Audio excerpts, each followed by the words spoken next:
What's going on, everybody? Welcome back to the FloGrappling Show, aka the worst show on the internet. We got a very special guest, all right? It's a packed studio today. We got Victor Hugo, the big man Flo. Everybody get up for Victor. Clap it up for Victor. Thanks for calling, Victor. Hell yeah. Thanks for having me. Yeah. You're surprised we call it the worst show on the internet, Victor? Oh, I guess my goal today is to make less worse. Well, we would appreciate that. Yeah. I don't know, though. I think the people like whenever it's even worse. So if you could just add to the chaos, you know, I don't know. When I aim low, let's aim low.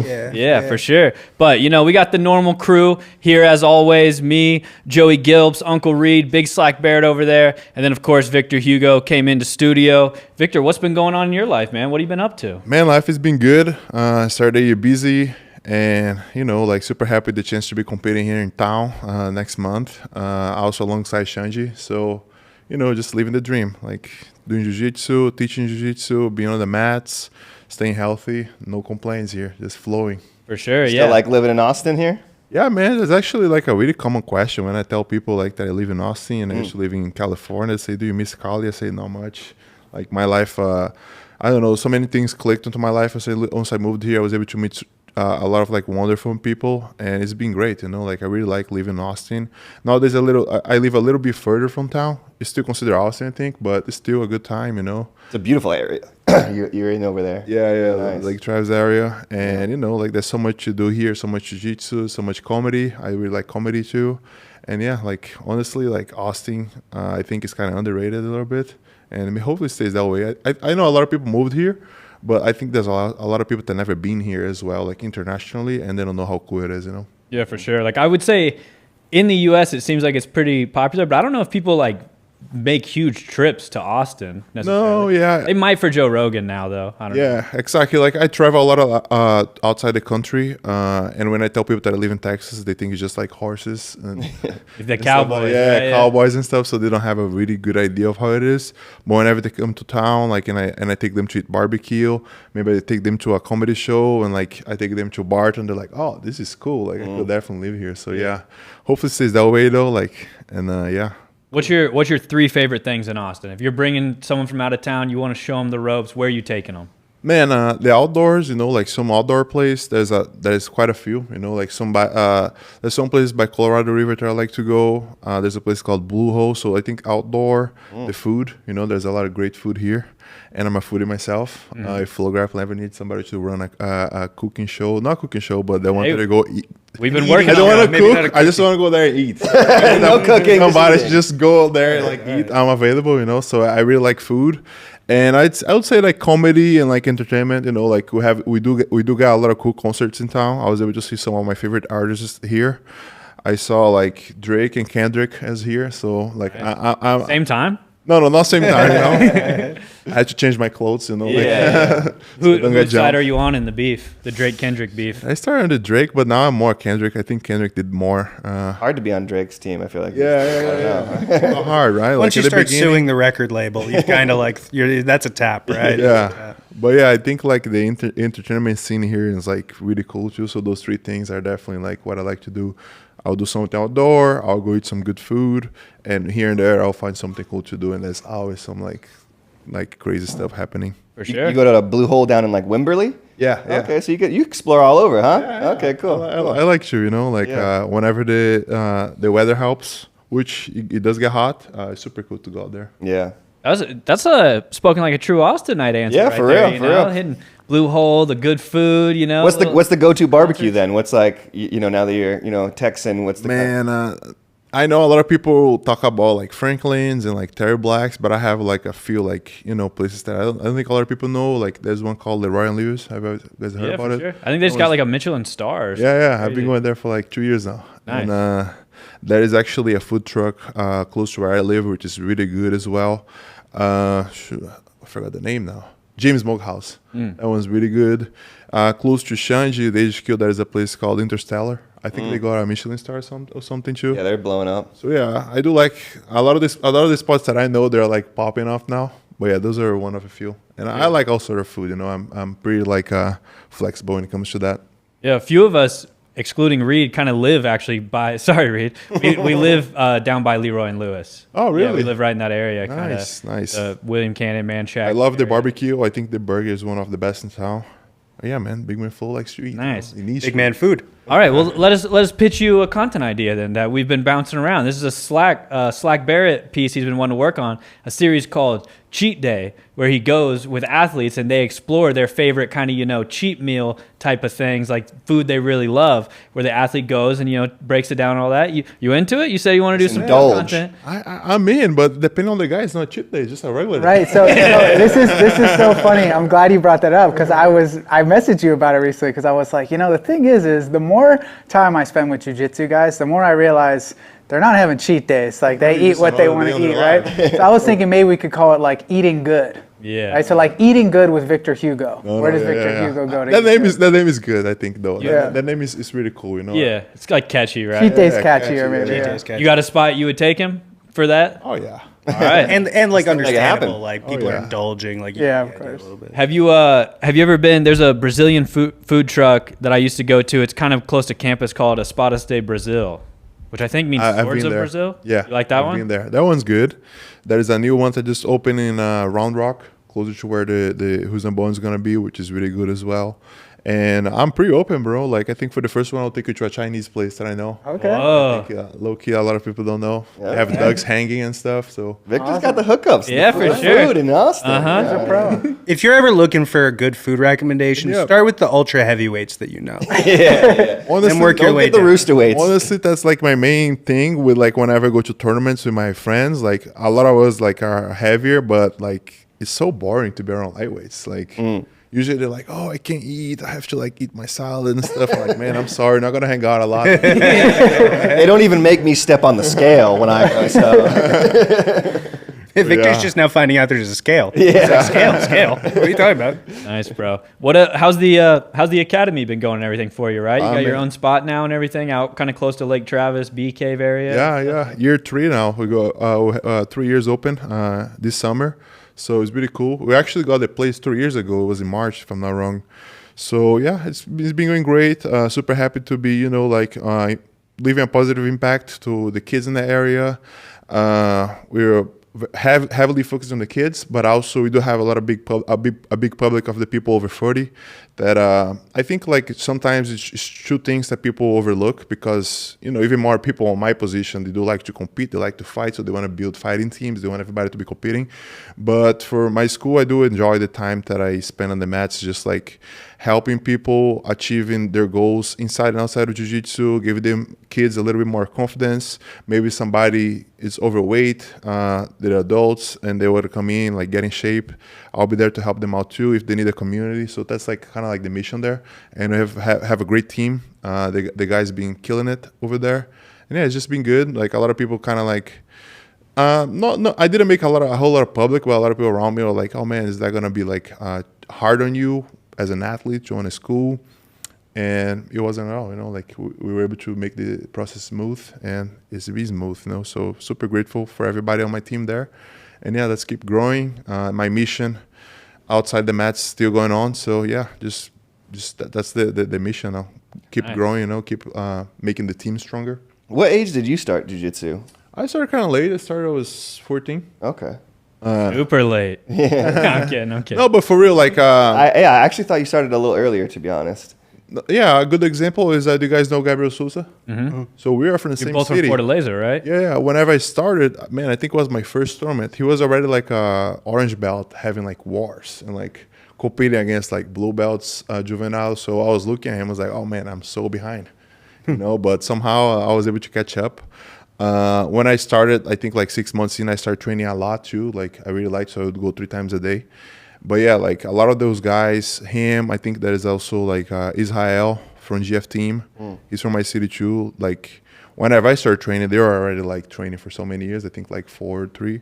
So it was just it was not I think like the how do I say like it's not how early people start usually, but I was able to improve really fast on those first 2 years, and like that got me like into a good game where I was pretty competitive as a blue belt juvenile.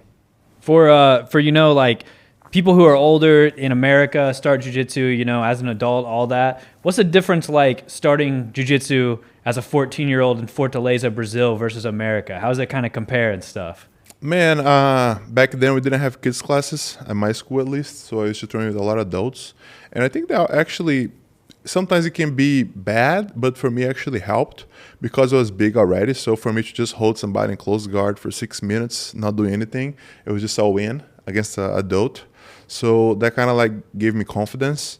And I did have a few guys on my age to train with. So I think that the big difference is like there was not a whole lot of adults.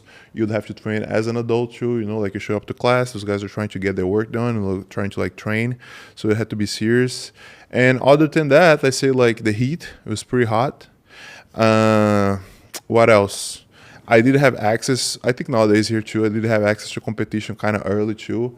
But the other thing too is like the brackets are kind of full. Like when I was white belt, like I was competing a lot. There was a lot of people to compete with. But yeah, it's so many things. It's kind of hard to think about only one thing. But I think the fact that I had to train adults was kind of like interesting in the beginning. You know, like at the beginning I didn't really like it, but after a while I kind of like started understanding the humor better, and we started making jokes with each other. So I think it made more welcome for me, and then I just like enjoyed it, and that was like my crew. For sure. How big were you at age 14? Were you like 6'4" already, 200? No, I think I was like 6 feet or somewhere close to that. And I wasn't like super heavy. I was probably like 80 kilos, but I was like overweight. So then I dropped I didn't drop. I kind of like stayed the same weight, but I got really thin for a while, you know, like that was the time that I think I was the most flexible. I could like a triangle myself. I could do like all sort of like, you know. You could like, triangle yourself? Yeah. Whoa. That's insane, Victor. Yeah. Nowadays I can probably just do Omoplata. But You can Omoplata yourself? That's still crazy. I can Omoplata myself depending on how. All right, move out the desk. Let's see. Depends how deep into the training we are. If it's like first round, I'm not as flexible, but yeah, I still think I can like, you know, like Omoplata myself. We usually ask all the guests if they can submit themselves. Yeah. If you had a clone against yourself, could you submit yourself? But it sounds like you can submit yourself already. I think You don't even need a I think clone. I could do a straight ankle myself as well. Yeah. So yeah, like, there are a few moves, but back then the triangle I used to be like super easy to do it. Wow. But not anymore. With the arm in? You'd put one arm in? I'll just- put the arm in Wow. and do it, you know. Did you ever try to fight it against yourself and see if you could get back out? No, I would be scared to pass myself on. No. Yeah. So that does bring up a good question, though. So I do want to ask you the hard-hitting stuff.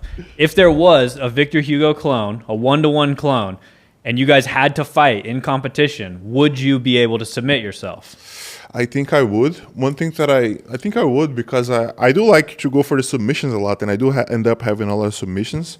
So I think my ability to finish would kind of like beat my ability to defend, you know, because I also know the holes on my game. So I know some things that only I know. But your clone does too. Your clone would know what that's you're going true. for. He would know all the same stuff you know. That's true, right? Like that So would he be would interesting. try to avoid it, but he would also be attacking you. Yeah. Kind of puts you in a pretzel here, the mind pretzel. Yeah. This question. They're gonna I think both it depends triangle on each other. what day the clone is having, right? Like Yeah. maybe A really good day. But you're having a good day too.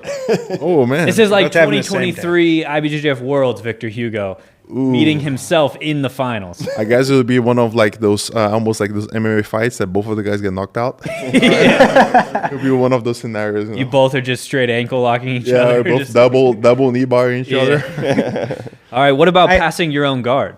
Would you be able to pass a clone of yourself, pass his guard, or vice versa? I don't think so. I don't think I'll be able to pass my own guard.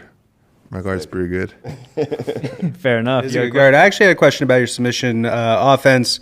One of the best submission artists we've ever seen at heavyweight, I think, is fair at this point. But you don't have like a signature submission, right? You see certain guys, they go into competition, like they're always hitting the toe hold, right? Or they're always hitting the arm bar. They're always getting to the back, getting the choke. When I check your BJJ Heroes, it's like Everywhere. 50 submissions by 48 different moves, right? What's going on with that? Like, tell me about that. Man, I think it's just like a lot of times they know. Like if you only have one move, they know. But one thing that I also did when I was young, like that I probably was smart, was like as I was going up the belts, like I would watch guys that only had one move and try to copy that move from them. And that would be one more move for me, but that would probably be the only move they had, if that makes sense. So like there's a kid that he only does loop choke. I was like, oh man, what does he do to get a loop choke? Oh, he kind of like lures the guy to pass his guard and get to his side, and then does a loop choke. So then I started working on my loop choke, and then eventually I got a decent loop choke, and then I move on. Oh man, that kid has really good triangle from his spider guard. What is he doing differently? And then I don't think like back then I didn't have the ability to ask sometimes because I didn't know him, but nowadays I do can. So an example is like that footlock that I was able to hit on Muhammad Ali. I was able to ask Isaac Dordelane like what are the details behind it, and then also I had a guy that trains with me that he's pretty good at it as well. So I got like 3 different like people to help me with that move. So like I don't shy away from kind of like absorbing someone's move and like trying to apply it on my own game. So I think that helps a lot. And I think like my game as well, like I play guard, so like usually when I'm playing guard, I'm usually going for the sweep, but in order for you to defend the sweep, sometimes you have to post, sometimes you have to kind of like overextend yourself. You're going to put more weight on one leg than the other, and whenever the other leg is light, that's probably the best time to like hit that leg submission. So I think like my game kind of helps it a lot. But yeah, I think also the fact that I like to kind of like look for a new move and trying to master it. I know I'm not going to be at the same level the guy that kind of like only does it and is really like expert on it, but for me to get a decent level, I think I'm able to hit it, you know. Nice. Makes sense. Are you familiar with superheroes at all? Are you a big superhero guy? Yeah. You like the X-Men or anything? Yeah. You know the character Rogue? She's kind of like one of the side X-Men characters. Her superpower is if she touches somebody, she actually absorbs their superpower. So a little bit of a Rogue thing. There we go, Rogue. Yeah, there we go. There we go. I like that. Yeah. Yeah. And that's definitely doable jiu-jitsu and all submissions, any move, you know, like, and even like when it comes to wrestling, you cross-train with a wrestler, he'll show you some stuff, and then you go back to jiu-jitsu training, and then you're able to apply it because sometimes the level that the guy in wrestling had to be in order to kind of like craft the technique. Somebody in jiu-jitsu, they don't train standing as much, so you're gonna have an easier time to apply it, and go vice versa as well. So that was just an example. Yeah, so with wrestling, we recently saw you against Nicky Rod on Fight Pass, you know, and we got to see a little bit of the big man stand-up game, you know. Is wrestling something you've been kind of working on a lot, putting a lot of emphasis on, or? Yeah, since I started doing more No-Ghee, I think since my very first ADCC back in 2019, kind of opened my eyes a little bit for the standing, because I had to train Lovato a lot standing. And he was just like telling me all that stuff, like the rules and stuff. So since then, I kind of like opened my eyes. I have to like get better standing. But it takes time, man, you know, even more because I do want to work on my standing, but I also don't want to lose my ability to play guard as well as I do. So I want to stay like work on my guard and stuff. I think one place that there was like a middle point that I could meet was like the wrestle ups because you're playing guard, but you're also getting a lot of standing situations. So that kind of helped me kind of like fast track, kind of like improve both and not leave either one of those behind. But yeah, like when I used to be Ribeiro, now Six Blades, we always did a lot of like takedown entries. We got to train a lot of judo guys. I spent quite some time, you know, like I was able to spend time with Travis Stevens. He helped me with some techniques as well. Xande has a very good standing as well. And yeah, funny enough, I think back last year, was it last year? Yeah, I think it was last year. I was doing a seminar with Travis, and I was asking him about the Wizard Ultimata.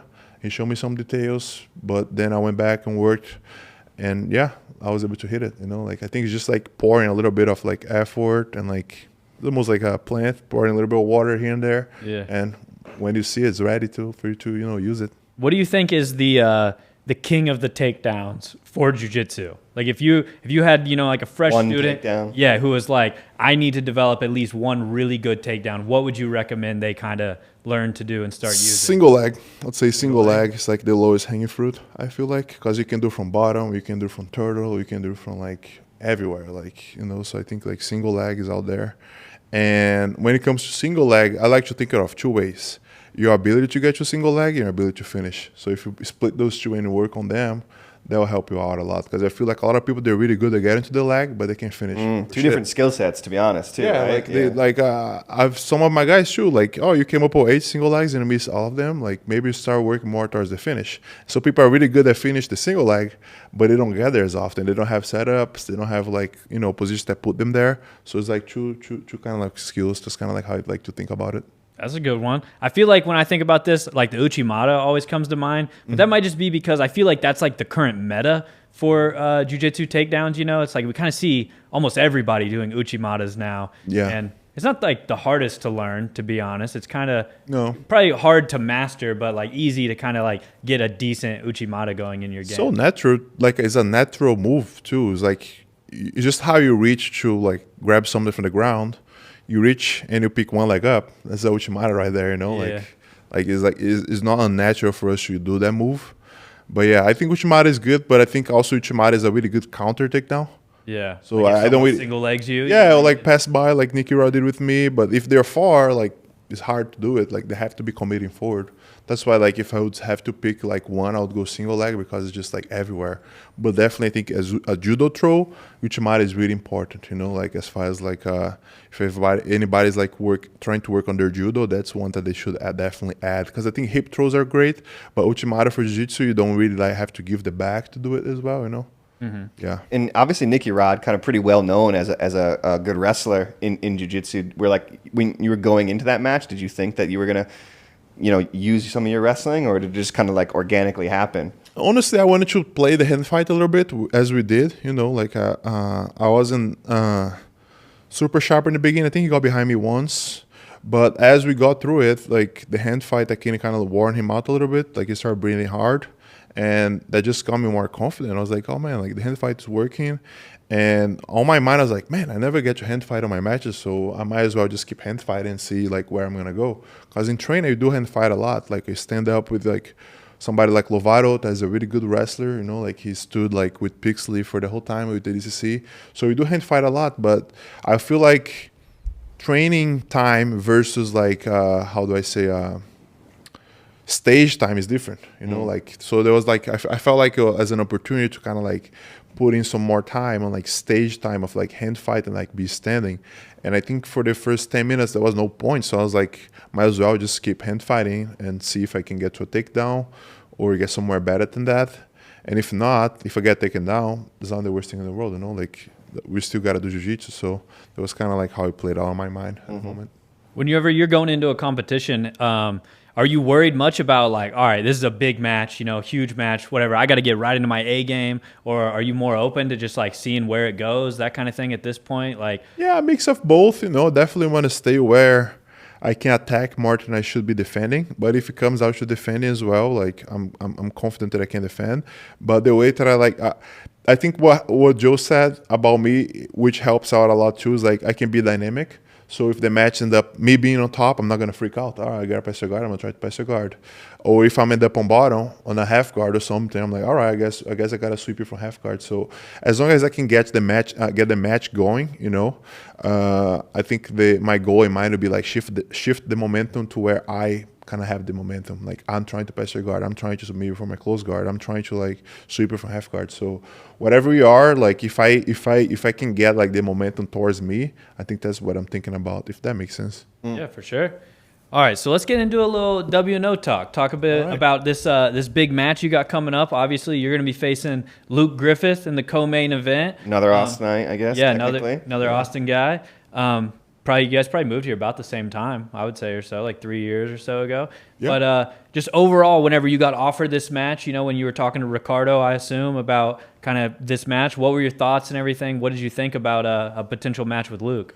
I think I knew it would be interesting because we do have a lot of guys that knows. I have some guys that know him, that know me as well, and they'll say, "Man, you'd be a great match with Luke," because they know how like we not only how we compete, but how we train, like our styles. You know, I think they have like a deeper understanding of our styles.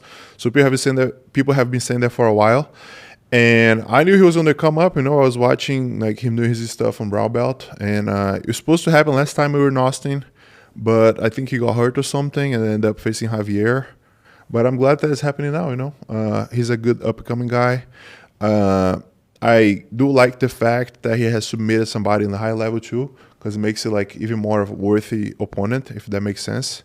Because sometimes when you're fighting somebody that is going up, almost everybody takes your side and like, oh yeah, this is an easy match or something. But I think everybody knows how hard of a match he is, so that makes everyone excited about it. And myself, you know, like I'm always looking to get out there and test myself against the best. And he's off a good run, you know, like ADCC, he looked pretty good. He ended up losing to Pena, but there's not a lot of footage to study before that. Yeah. So he had a really good run. He ended up losing to Pena, but Pena is, you know, been on the top of the chain for a while.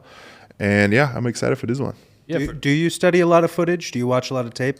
Yeah, I think it's a good opportunity to study the patterns, see, like, have an idea of how the match will play or how not, you know, like if we studied some of Nicky Rod's thing, it was a lot of passing, like see him doing a lot of passing, and I end up like standing with him a lot.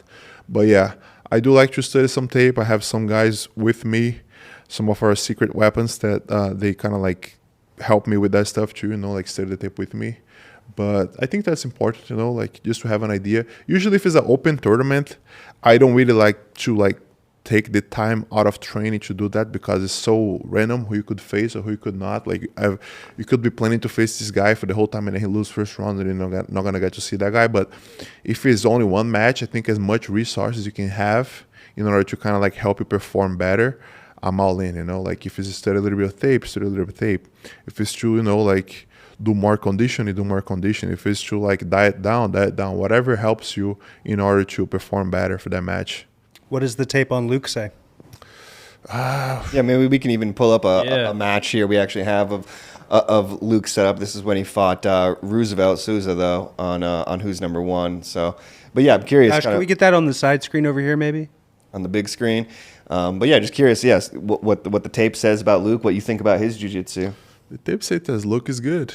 Luke is Hell yeah. All right. You guys actually Successful have so obviously you're different routes to get there, different careers and everything, but you guys are pretty similar when it comes to Who's Number One. You're both actually 3-0, right? 3-0, yeah. Luke's I- 3-0. He has submission wins over Joe Durkeisen, Heisum, and Roosevelt. And then you were on obviously the first Who's Number One against Marigali in the Gi. OG, And then- man. Yep. Yeah. And then Nicky Rod won in the main event, and then Javier Zaroski, you won by submission. So 2-3-0 heavyweights, kind of on top of the world right now, especially in the WNO universe. But this is Luke's match against Roosevelt here. Yeah, I think that over there we saw it. Like he likes underhooks. He likes to use the underhook to get behind. Like that's part of his game. I think like new wave style, heavy on the head. Like it was kind of. I was there watching. You know, I remember like I was kind of surprised on how easy he was able to kind of like make Roosevelt kind of conceive it to a guard pull because of how heavy he was on the head. Because Roosevelt is an opponent that I've faced before. And he was working with Pat Downey for a while. So I saw some of Pat Downey's game on his game as far as like upper body wrestling. Like he was doing a lot of upper body wrestling. But Luke was able to kind of like make him pull guard really, really fast on that match. And yeah, I think like that standing, like really aggressive. He does use his height pretty well for his size. Like we could see that he's a bit taller than Roosevelt, I believe, and he was able to kind of impose his size on him. So that's something that we like kind of. Is that something you personally are worried about, Victor? Is that he's going to be able to use his height on you? That seems like difficult. Yeah, like I would be if I was smaller. So I think it would be a good throwdown. That's probably not the biggest factor for some of your side. Like, I'm not going to lie. When I think about it, I'm like, oh, damn, that's a big boy. I don't want anything to do with that. But Yeah. you probably don't come across a lot of guys like I did that. across Big Dan. Like, Yeah, true. Big Dan. I remember whenever we were weighing in, he was like 40 pounds heavier than I was like, oh man, I guess I got to start eating. But yeah, like he displayed good passing. The one thing that I noticed is like he hasn't been playing a whole lot of guard since I think like those pro matches and like his brown belt. He got really confident, I could say, or maybe like it was just like his goal, like as a brown belt in his tournaments and stuff. He was really focused on like taking people down and like really like, as I said, imposing his size and stuff. So I would say like those are the biggest takeaways, you know, like the stuff that he's doing there, he's done that in brown belt a lot. Like take the guys down, pressure them. And I feel like a lot of times in brown belt, the guys got overwhelmed by his pace and turtle or something, and he was able to just like, you know, tap them. And over there we see like Roosevelt like showing a little bit more like that he would probably see as a brown belt as far as like guard. He's really putting the pace on him, and he's just like regarding and stuff. And yeah, I think that's kind of like what his game is. That as far as like what I can say for now is like his ability to kind of like take someone down and just like grind them like he is, like trying to pass side to side.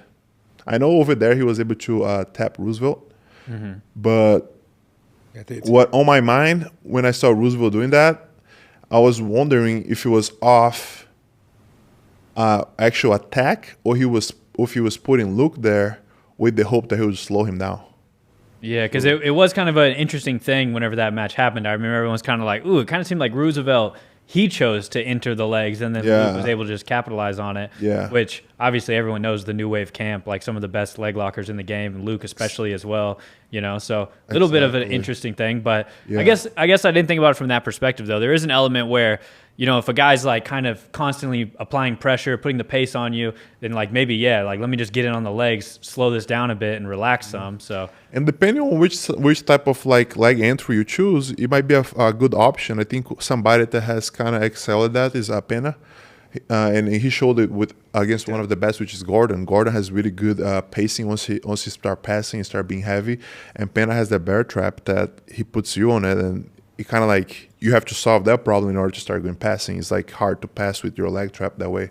So I think Pena is somebody that's a good example of this kind of like game that we're talking about. Pena is also like, I think, an interesting example for like the New Wave team as a whole, because it's like, I don't know. There's something about Pena where he just kind of has like, I don't know what it is. Like, I don't know. I can't see it well enough to be like, oh, this is why Pena kind of can get these guys into the leg entanglements, but he wins the exchange somehow, you know? Yeah. There's something weird going on there where he just has something about, I guess it's that leg game. Yeah, I think, his leg game, I think he's really confident in it. And I think the type of leg game that he plays, he doesn't really commit to a deep sort of like leg entanglement like Roosevelt did. Roosevelt was deep into a leg entanglement there, you know, like I know it's probably like a 50-50 or 90-10, however they call it, but it was deep. Like in like Pena stay more shallow. He gets into your legs, but he's really not there. There's not a whole lot of submissions that he could do to you, but it's both ways, right? Like once we get deep, it could be go either way. Like that's how I think the things with leg locks. If I go training the leg locks with like blue belts, man, at some point it's going to be 50-50. If I leave my heel pointed to the ceiling and he sees it, it doesn't really matter what belt it is, he can go and rip it. So I think Pena does a good job on stay like in shallow waters when it comes to the legs. He uses it to trap, to sweep, to take the back, but he's not super deep where he'll be in super deep trouble. I think the only time that he probably did that was against Tex, where he got caught with a heel hook. That was kind of like a deep like leg lock position, but I think he does a really good job on like maintaining where he likes it to be. Okay, makes sense. Just like my vision. Yeah, for sure. You wanna watch one of your matches from Who's Number One? You want to watch the Javier Zaroski match? Yeah. One of your most recent one. Has Shane Gillis hit you up yet? No, man. What I like about that match from the beginning is like you guys gave me like 4 years. I'm 20. I was 26 there. 23. Hey, I think everybody watching is like, man, he's so young and like. Hey, listen. 23, 6-time world champion. We're always good to either help an athlete out on the tape or hurt them detrimentally. Like there's a good chance we could have put you down as 5'8". But you know, maybe that would help the scouting report. Yeah, Victor's a lot smaller than I thought. Just put incognito on that. Yeah. Yeah, this one, it felt like you came in with a lot of energy, especially after Zaroski at the press conference. Yeah, for sure. Yeah. Can you talk a little bit? He said a few things out there, like, you know, which was like I don't know if he say out of pocket, like it's not my place to say it, but he was talking about like war, which I guess is fine. But the one thing that he said was like, oh yeah, like after this one, I want to call a Gordon and stuff. But I'm like, it's not that simple, you know, like.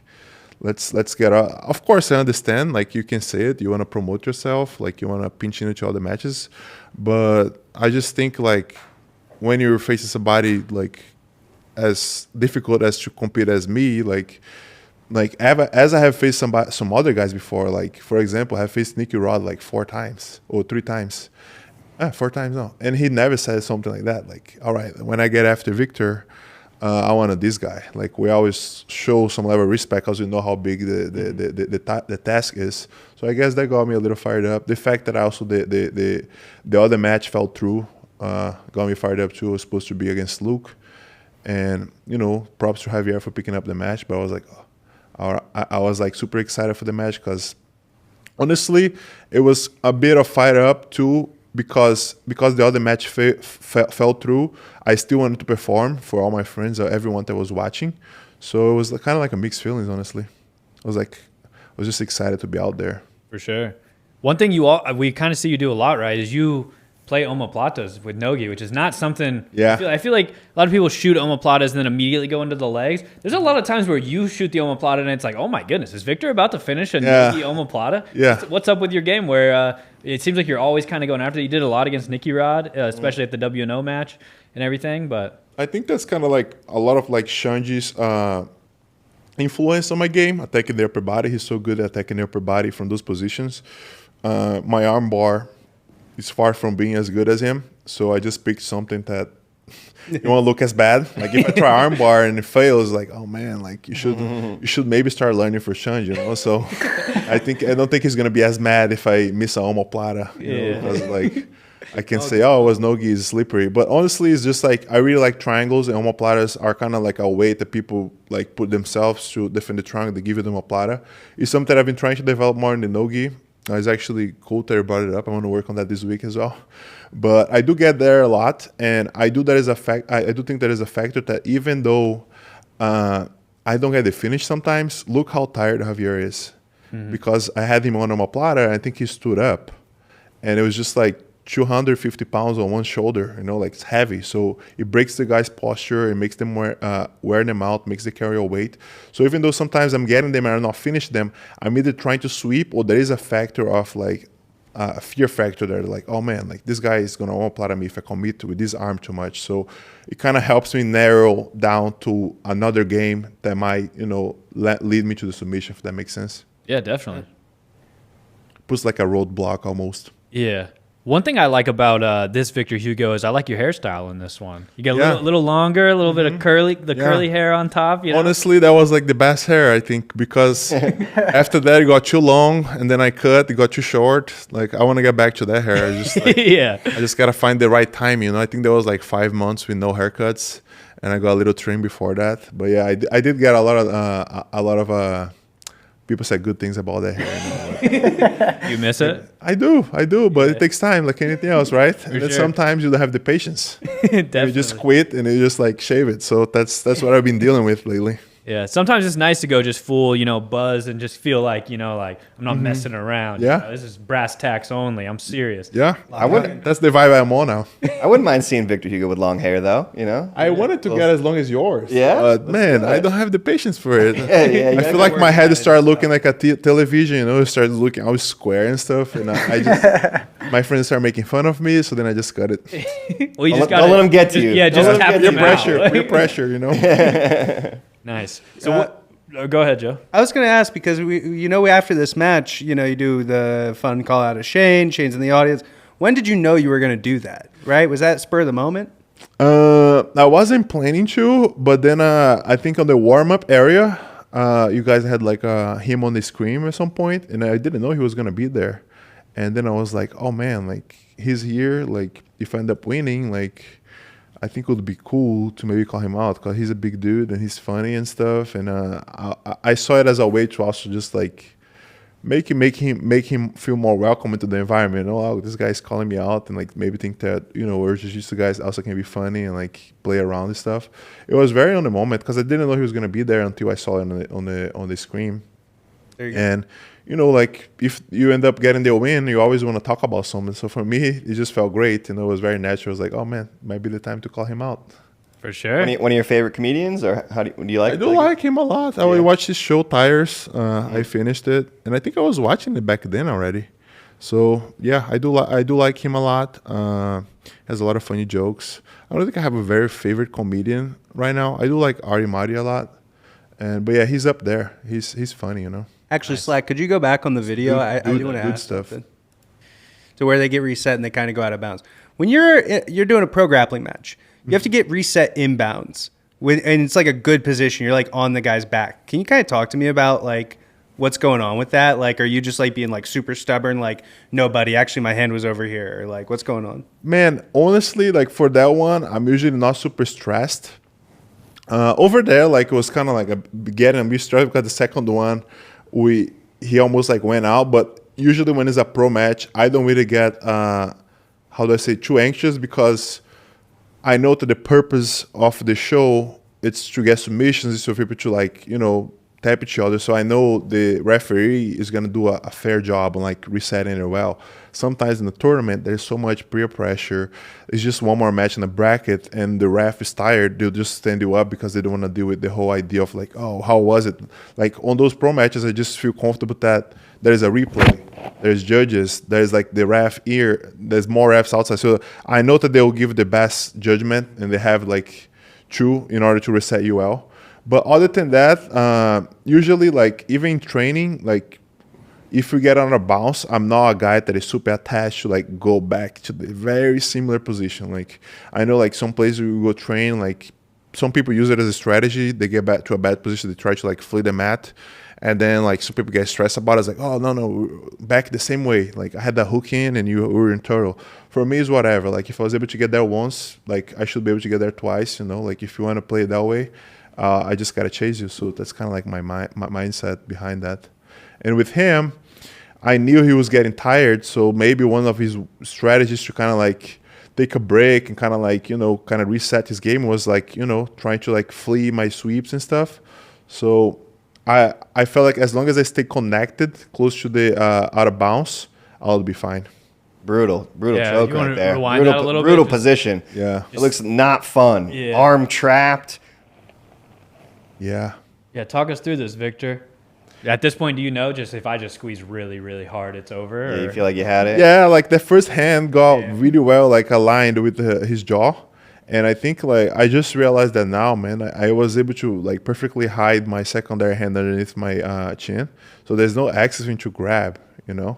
So I think it was just like probably one of the best like chokes that I've ever done because it was so like I did everything by the book. But the funny thing about that one is I've been trying to work on the arm trap for a while, you know? But I just kept messing up some stuff, and I went to train with this purple belt, and we were doing specific training, and he got me on that like 3 times. I was like, God damn, like, what are you doing? And then he showed me like a small detail, and then since then, that's been like one of my favorite. I was able to kind of like get Nick Rod in a similar position. I didn't have to trap his hand with my hands. I trapped his hand with my legs. But with Javier, I think was the one that I could display the best. Like I did like the hand fight really good, and then I was able to trap his arm. But yeah, honestly, like once I get there and like I get that squeeze, I feel really confident the guy's gonna tap because sometimes you're so close, you can hear the breathing. You can hear like sometimes that they're like breathing more harder. You can kind of like feel like they're sinking. Yeah, exactly. So you're so close. So as long as like you like open your ears, you're gonna be able to see what's happening. You know. Yeah, that's an interesting moment in jiu-jitsu, like even in the gym and stuff, you know, where you pretty much know, like I'm pretty sure this guy is like very close to being done. Only a matter of time. Yeah, and there's kind of always that little like it's like, you know, it's a big fight, everyone's fighting, and then there's like a little like, oh, and then tap. Yeah. You know, it's like a little calm right before he's like, all right, I guess this is that, and then it's like, honestly, in this pro matches, like the super fights, there's a lot of that. Like it's almost like I know that there's a lot of noise, but it almost gets quiet right before the guy taps, honestly. But another fun fact about that stuff like that is I remember I was probably like a purple belt or brown belt, already competing and stuff, and I was rolling with this old guy, and I just kept trying to choke the hell out of him, and I couldn't. And then at the end, he told me that something that makes sense, but I never thought about it. He's like, man, whenever you're going for the chokes and I'm not tapping, maybe just trying to stop and listen to see if I'm breathing. So you're not using all your energy trying to choke me or not. Because I kept trying, but I kept getting his jaw, his face, and he was just surviving. And I'm like, how come I wasn't able to tap? He was like, I was breathing the whole time. If you had stopped just listening if I was breathing, like it would help. But yeah, it's just like a simple thing, but somehow I kept missing it, you know. for sure. And obviously you got hyped up here, big crowd here for the last one in Austin. You're going to have a big contingent of Six Blades guys out there cheering you on for this one as well? Yeah, man. We got the star. Also, Xande, you know, since Xande is competing, I think a lot of the Six Blades guys haven't seen him compete in a long time. I mean, like not live. Because last time that he competed live that you could probably go watch was Worlds maybe, or what else? Yeah, I think Worlds, you know. In a while, yeah. And also, like, there's not a lot of people traveling to Worlds because of the whole, you know, it's a week-long tournament. And I think this is like a unique chance for the people that like us, the people that are part of the team to watch me and him compete at the same mats the same night. So yeah, we feel pretty confident that they're gonna have a lot of people there to support us, and that's what gets me excited. Yeah, that must feel good, huh? Yeah, That can't must wait. Yeah, man. Help out just a little extra, little 5% extra there. for Yeah, you. the whole dynamics of the camp, it's fun too, because usually the way it goes is like me and Philippe, usually we're both like battling out there and like training. Xande's overseeing everything. Xande's training us, but he's usually overseeing. For this one, Xande and me are the athletes and Philippe is coaching. So it's cool, like Yeah. trading a little bit. I feel like this match kind of caught people by surprise. Xande versus Richie Martinez, Boogeyman. What do you think about this matchup? Kind of came out of left field a little bit. What do you think? Yeah, definitely. It definitely got people by surprise. I think it's a great matchup for Xande because Boogie has a great game and also big following. Like he's a legend on the Team Planet crew. A lot of people know him, and I think a lot of people see him as a threat for Xande, maybe because of how the styles kind of like match a little bit. Xande's a guy that likes to apply pressure, like to get your chest to chest, and Boogie has really tricky things when it comes to that, right? Like he has those go-go platas, the rubber guard and stuff like that. So it's a good duel of styles, But I do believe that Xande has way more than just the pressure pass style. So I look forward to see what Xande is gonna be able to pull off. Like there's definitely a plan, but Xande's incredible, so he can definitely do something incredible on the night. Like for example, like you go watch his matches, there are some matches that he's like judo, like taking the guy down, mounting, and there's other matches that he just flies armor. Yeah, this is one of our favorite Xande matches. Probably one of everybody's favorite Xande matches. But great. this is an iconic one, of course. Rustam, a legend of the game as well, legend of the ADCC game too. Been in there for a long time, so a lot of people know Rustam, how tough he is. And this is 2017 ADCC, right? So this is out in Finland. Were you here? Were you there? No, I was in LA. I was competing the Abu Dhabi Grand Slam brown belt back then. I feel like this is like classic Xande, like Xande dialed up, like a classic performance. And I just feel like, man, if we had FloGrappling back in the day, like we would just have so many awesome Xande moments. Like Yeah. this, You know what I mean? Wish we were around 10 years or 20 years earlier, for sure. Yep. But this is, an incredible tournament from Xande too. I'm not sure really he gets. Yeah, he did great on that one. Yeah, I'm not sure he really gets the rub from this tournament. At the time, it was being called one of the best ADCC brackets of all time, maybe the toughest ADCC bracket. Yeah, 88, right? Place, Yeah, 88, and obviously Gordon fought 88 that one, right? Yeah, he won Gordon ended up winning. against Yeah, Keenan. they had a super close semifinal match where it was like I remember sitting there watching and being like, man, this literally could go either way. Could go Xande, could go Gordon. I think it was probably one of his closest matches he's ever had at ADCC. Big time. Yes, that was a really good match. Yeah. Xande saying, screw it, let's pull guard. How old was Xande then? 39? Yeah, Something like that. 39, right? Sure. Yeah, it's crazy. But was already kind of like, a little bit on his way out already, But that's why I asked, because he retired. looked great, Yeah, yeah. It's almost like he peaked back then too. There was like another peak. He had a couple peaks, Yeah, right? And this is 39 after 15 years of being a high level black Yeah, belt. fighting Roger Gracie and yeah. Are we about to see another peak of Xande? Is he going to just come back and just like... It's doable. yeah. Yeah. He did at 39, he doubt did at it. 43 as well, 44. But maybe It we just could keeps getting better. maybe just It's move, like move wine. ahead a little bit, slack and watch the incredible finish that he has from close guard. Yeah. What did you used to think at this point in time? You're a brown belt. Xande's obviously legend of the game already. Like watching him and everything, Like what would you think whenever you would watch Xande out at ADCC and all of that? And it was amazing because it was like one day I want to be there, with him. I didn't have how do I say? I wasn't too ambitious to think, oh yeah, I want to go there and win with him. For me, it was like, man, if I can go as high as like Xande's competing right now, competing on those big stages would be great. Like, can't wait to be at that level because back then it was a brown belt, and I remember the same day that he was competing. I think it was the first time that I actually talked in public English. I think it was like we were at dinner or something, and Sal asked me to say something like to the team, and I went on and like really broken English, was able to like pull out something. So things were just like starting to happen for me. So to see him competing at ADCC and all those big brackets was like, man, one day I hope to be there. And also it just felt great to be on his training and watching him training and performing, So much control Xande has. That Yeah. whole How he was able He to gets the hang arm on to it. the side, and then just from there, it's just quicksand. yeah. Yeah, I think like if you guys go back a little bit, the craziest thing is like how connected he stayed on that position Yeah. right there. Yeah. Because So tight. Khrysthyan is doing the right things, like he's trying to stand, trying to like get him off him, and for how like to being shirtless, like it should have been working. Well, he basically has a sweater on. Shirtless. All that hair. Shirtless with There's some quotations. friction. There's some But yeah, I think he Yeah, just he's kind gonna of stand leaves all his the way arm. up. He doesn't respect the arm bar right there Yeah, for a yeah. second. He just Yeah. leaves it out there. Xande using the little post with the left arm. Just I'm a strong guy. It really is incredible, though, if you just look at his legs must be like an absolute iron vice grip. Yeah, That exactly, he's- yeah. Just without any gi pants or anything, he's Yeah, the knees, completely like, glued to plant. him. That he can free his Yeah, right arms there. to attack. Yep. around the leg too now, and then boom, just one of the most beautiful arm bars of all time. Yeah, and Xande ever hit you with that? Oh yeah. if you roll with him once, I have a feeling he hits you with that. One of the biggest pops of the whole thing there. I remember pretty. Everybody was super pumped. But I remember the first time I ever met you. I think you were a purple belt Yeah. training with Rafael for the Buchecha match. Oh yeah, you remember that? Yeah, oh yeah, I remember that was that. me. And because I remember you don't. I don't think you spoke any English. No. But I remember. I don't even know what I was doing at that session.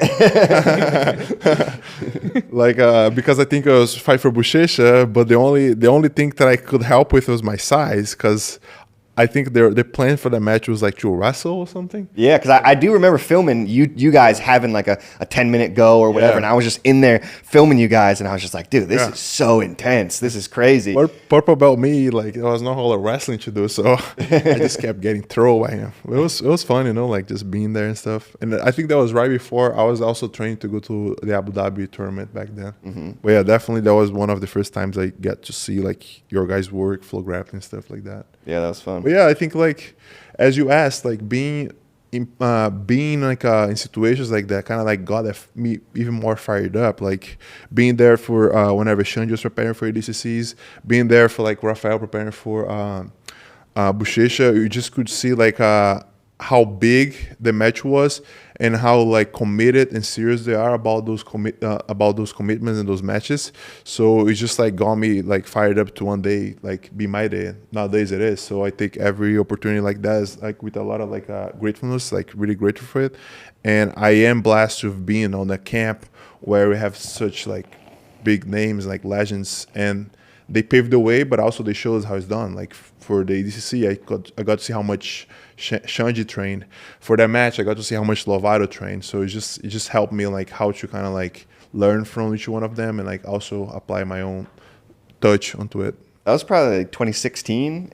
2016, around yeah. there? Yeah, so it's almost, 2016 or 2017. yeah, it was almost 10 years ago. Yeah, it's man. kind of crazy, man. I just moved to America. What a journey, huh? Yeah. Wow. Yeah. I actually, there's no way you remember this. I actually met you at Worlds that year, 2016. You, I think, competed against a friend of mine, EJ, at Purple Belt, and yeah, he was like, "I got." Oh yeah, Big EJ. Big EJ. He's like, Yeah, "Yeah, I gotta fight yeah. this real tall kid. He's amazing. He's gonna be Yeah. like a 10-time world champ. I gotta go fight him real quick." I Always a remember. funny feeling. Yes, I remember that. EJ, he sent a message to today. Like, Oh, really? super nice guy. Yeah. yeah, there you go. Yeah, I remember. Yeah, Shout out. and it's funny. Like a lot of the guys that I competed back then, they became my friends. Like purple belts and brown belts.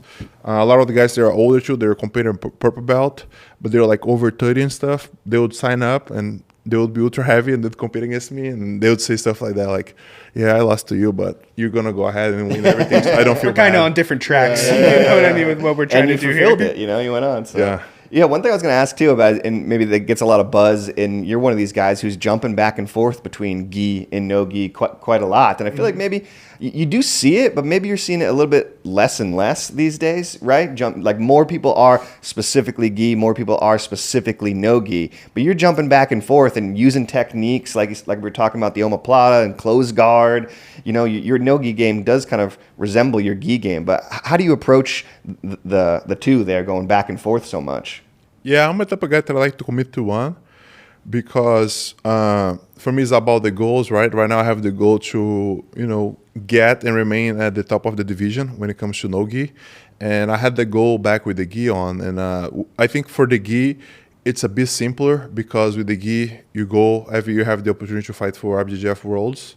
And if you do end up winning that, it's a big statement. If you win absolute, it's even more big statement. So I was able to win both, and by submission, both finals.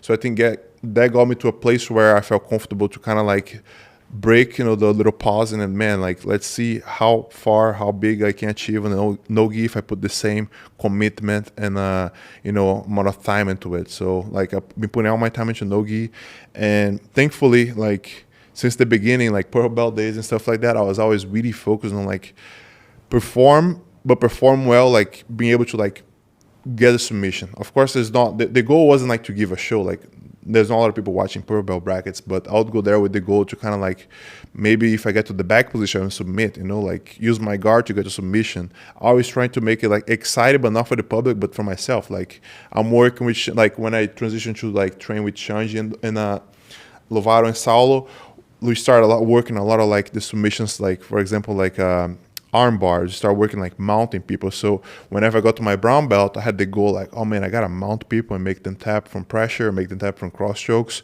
So it was like exciting, the whole process of like kind of like cultivating, like start learning technique or relearning somehow, get a few details and go to competition, try to submit. And sometimes you don't get a submission. I wouldn't be mad, I still won, but it gives you material to go back to the lab and like, oh man, like why did I not get this sub that time? And I was blessed enough to have the perfect resources for it. I would go to them and like, oh, you're missing this and that. So I think that helped me kind of like get to the level where now doing No-Ghee, I can use the same things because there's kind of like those techniques have been maturing for a while. And when it comes to my weight division, I think I can bring something unique, which is like I can play guard, I can pass, I can play fast, I can play heavy. So I think like all of that stuff from the very beginning helped me to where I am today, like playing comfortably in different scenarios. So obviously that's kind of led you to be one of the best grapplers on earth today. Yeah, honestly. And I think it's definitely doable. Like, you can do it in a faster time. But the way I do it, the way I've been doing it, it's almost 10 years in America. So almost 10 years under Xande. Another 4 years of Jiu-Jitsu back in Brazil. So it's like, as you say in Brazil, like, it's a lot of luggage, So I was able to like add a lot of stuff to that luggage. And yeah, it helped a ton. So I do kind of want to ask you about, for this card specifically, we have you versus Luke Griffith, obviously a insane heavyweight match. Luke, silver medal at ADCC, he's kind of been on the rise, 3-0 like we talked about on Who's Number One. You as well, all the credentials, 3-0 on Who's Number One. And then the main event, Kaynan Duarte coming off double gold, Nicky Rod coming off CJI. I know you just got to win over Nicky Rod and stuff, but it feels like this WNO is like a pretty big event for the heavyweight division. And I'm curious, like, what you think about the current WNO heavyweight division. Do you have like kind of your eyes set on, like, would you want to keep fighting and eventually get a shot at the heavyweight belt? It's kind of Gordon's the current champion, but obviously there's like a question mark with where Gordon is with competition and everything right now. But I'm just wondering if that's like on your mind at all, because it kind of feels like this is like, we have 4 people right now who could be vying for a number 1 spot in the heavyweight division at Who's Number One. Definitely that is the goal, to eventually be able to, get to title contention, get to a title. But as I was just saying, like, I'm not afraid of taking the long road. Like, I know there are a few guys there, Kaynan and Nick, they've been coming off of great years. And I just beat him, but that doesn't erases all the things I had done last year. He's gonna have a match with Kaynan, so yeah, it's definitely something that I have in mind. But I'm not afraid to take the long road. It took me a long time to be where I am today, and I'm all in for whatever, how many matches I need to do it, like how many names I have to win against to get to the title eventually. But yeah, like for now, I'm thinking about Luke, but that's the goal. Like, as long as it whoever it takes, the goal is to eventually get the belt. For sure. Kind of Philippe Pena is also in that mix, I would say. I would say it's like you 4, True. Philippe, yeah. obviously Gordon kind of waiting in the wings. Exciting, like a lot of guys with good jiu-jitsu that can perform and like put in a show. So I think the heavyweight division is looking pretty excited for this year. Yeah, I agree, definitely. What do you think of the main event? You got a prediction for it or anything? Kaynan versus Nicky Rod? I do not, honestly. Like, that one will be a hard one. I know Kaynan has a few wins over Nick, but he's coming off of the big year. I know he just had a match, and I think that also probably got him even more fired up as well. Kaynan has been training pretty hard. I've been following him. He's looking pretty sharp. It's hard to tell, hard to tell who's gonna win. But on the other hand, all the other matches look pretty interesting. Besides Xande, the one that caught my attention a lot was to see Tackett back. That would be a good one. He was a guy that, as a fan, I was looking to see him kind of getting busy after CGI because he looked great out there. I actually talked to him a little bit at the Austin Open, but I think he got hurt or something. So it's actually cool to see him coming back because I feel like his style, it's something fun, entertaining, but also he's dangerous to any of those guys on that division. So I think he's a kid that with a couple more wins, he could be, title contention as well. He would be a fun match against anybody. Like that match they had with, I think it was Cade, right? He fought Cade, and he could be a good match with Mika, I don't know, Tynan. Like he's shown that he's on that level. So he's a guy that, as a fan, I want to see him back on. It's cool to see him back on. And yeah, the card looks pretty interesting. Are you familiar with Fabyury? Yeah, I am. And Fabyury, he's also like like he puts on a show. He's really athletic. I think for his style, it's kind of interesting that he went to AOJ now because it's almost like he needs it. Like he's a guy that like fights really crazy. But I think the AOJ, they're really good at making their fighters also fight smart and have like a strategy behind. So I think that's gonna do good for him. He's a guy that has like likes to put on a pace. He wrestles, he does guard, but I think like going to AOJ is gonna help him a lot. And yeah, like that match will be pretty interesting. For sure. Well, I think we're pretty close to wrapping it up here. We've been going for a minute. Where can I get one of these Big Man Flow hoodies, though, huh? This thing looks sick. I got my Big Man Flow shirt. Yeah, hell yeah. Wore it today. I'm gonna be dropping them before my match, so stay tuned. I'll post on my IG. I already have them in my house. I'll just be rocking it and then try to make people jealous and interested in it. Yeah, it's working. Yeah. We'll be dropping pretty soon. Like gotta show off the swag. For sure, man. Well, anything else before we go, Victor? Anything else you want to shout out or tell people, where to follow you and all that? I know you kind of talked about the clothing and everything. But Shout out to FloGrappling for the opportunity. Guys, catch me on the Who's Number One 27, April 18. Not only me, but all the stars, but also me and Xande. You're going to get to see student and teacher compete on the same night. So if you like that stuff, it's almost like a Karate Kid moment, So it will be fun. And yeah, guys. You guys have never shared a card before or competed at the same time before? Pro super fight? No. Wow. It will be the first one. Must be pretty special then. Yes, it is. And I think like a lot of people will see how special it will be. So yeah, make sure you guys don't miss it. nice. There we go. All right. Everybody at home, go to tickets.flowsports.tv so you can be there on April 18th at WNO 27. Victor will be there putting on a show as always. But thank you all for tuning in, and we'll see you in the next episode.